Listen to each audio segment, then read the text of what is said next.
only have the one vehicle, whenever we plan backpacking trips, we usually look for out and back trails and loop trails. These are just trails that begin and end in the same area, so we are always ending back at the vehicle.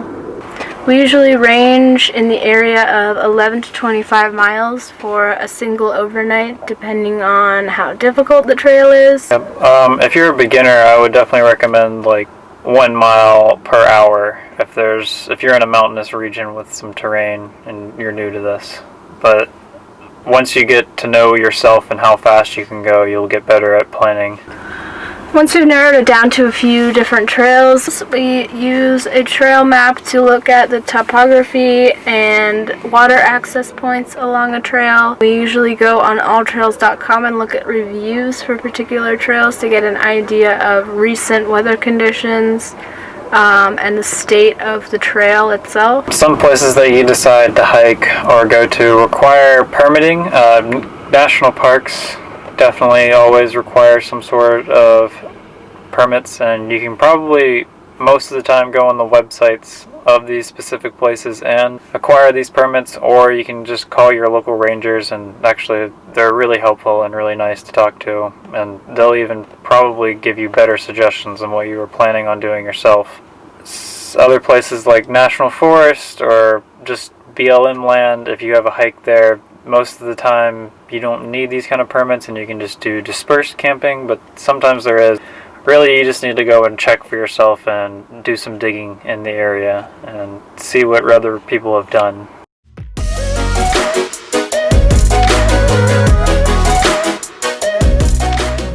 So we usually assess what the accessible water sources are going to be along the trail. We determine how far we want to hike on a particular day. This determines when we need to get started and when we need to set up camp. You don't always have to camp near a water source. We usually prefer to. It just helps with doing dishes and stocking up on water before cooking and after leaving camp in the morning. We usually look at AllTrails reviews to see if there are records of other pre-established campsites along the trail that maybe just aren't marked on the map. When you're coming to the end of your hike for the day and you want to choose a place to set up your tent, you want to make sure that it's not in an area that's going to flood if it starts to rain, like a deep valley or near a river. And you also want to make sure that it's sheltered from the wind. A lot of times peaks and ridges in the mountains will be super, super windy at night. It's just something that you should think about. Also be on the lookout for any dead trees that might have the potential to fall over on top of your tent.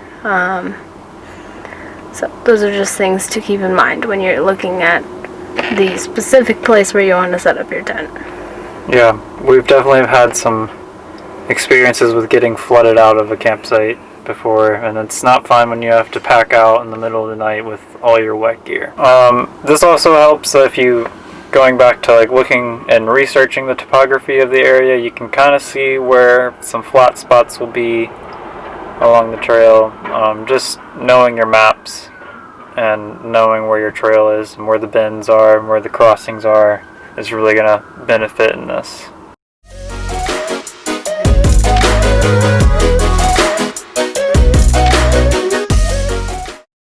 Your meals. You don't want to bring too much food. You don't want to bring too little food. This is something that also just kind of takes some experience. Yeah. We've definitely overpacked on our trips. And we've also underpacked, and we're still tweaking it every time we go. We still don't have it right maybe all the way. But it's also like a personal preference thing. I mean, what do you eat and how much do you eat? A common thing for backpacking is to just eat breakfast and dinner. Plenty of people don't like to stop in the middle of the day and have a sit-down lunch. It just takes extra time, and when you've been hiking for so many miles, sometimes it's easier to just keep hiking. We usually bring breakfast of like oatmeal, and then we usually bring snacks to eat while we're on the trail so that we can still have some extra calories but not stop to eat lunch. There's multiple ways to go about doing your meals. There's also pre-dried out hiking meals where all you have to do is just add hot water to them. Those can get pretty pricey, but they are convenient sometimes if you don't plan on doing so much camping and more just cooking, eating, sleeping, hiking. It is nice to have a hearty, warm meal at the end of a long day of hiking. So we do like to usually have something hot. I would say that it's generally a good idea to bring at least one extra day's worth of food just to be safe, especially if you're hiking alone or if you're a less experienced backpacker.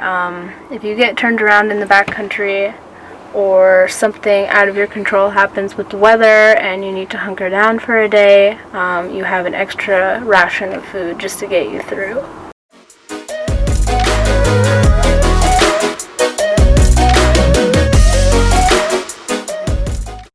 When it comes to planning these kinds of things, weather is inevitable and you can't avoid it. I think just about every single one of our backpacking trips we've encountered some form of rain or precipitation, and you always want to be prepared and bring your rain jacket.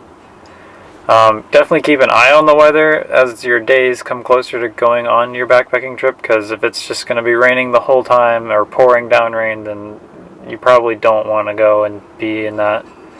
But you can definitely just hike through it and deal with it, and you can still have a good time in the rain. You want to anticipate the best weather, but be prepared for the worst weather. So we are going to bring multiple layers of clothes in case it gets colder than we expect. We'll bring a separate clothes for sleeping and potentially an extra day hiking layer for if we get rained on and get wet. Yeah, and definitely make sure your sleeping bag stays dry the whole time. Yeah, you can really put yourself in a dangerous situation with wet weather and the cold. You will not be able to make yourself warm.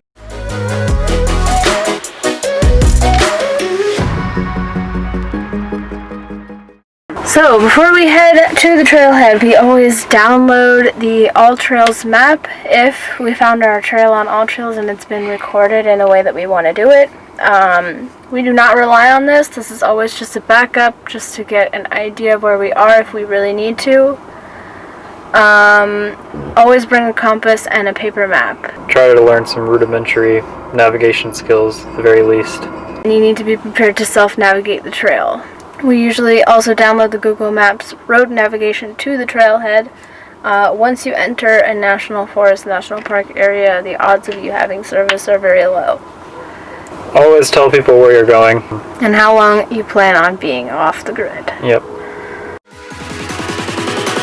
2, 3.